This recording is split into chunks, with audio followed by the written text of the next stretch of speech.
Lilit na ang mundong gagalawan ng mga nagmamaneho ng electronic vehicle na e-bike at e-trike sa Metro Manila. Sa inaprubahang resolusyon ng Metro Manila Council kahapon, bawal na po ang pagdaan ng mga ganitong klaseng sasakyan sa mga pangunahing kalsada sa Metro Manila.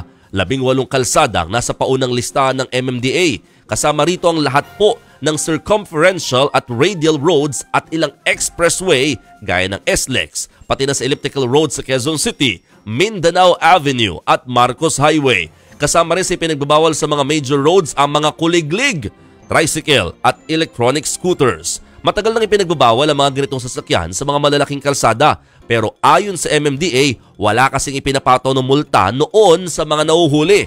Kaya ngayon, may multang 2,500 pesos ang haharapin ng mga lalabag sa mga nagmamaneho ng mga pinakabagong hari ng kalsada na e-bike at e-trike na lampas po sa 50 kilometers per hour ang top speed.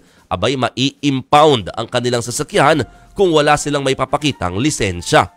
Maglalabas naman ng opisyal na guidelines ang Land Transportation Office kung ire-require ang rehistro at lisensya sa lahat ng klase ng mga e-vehicle.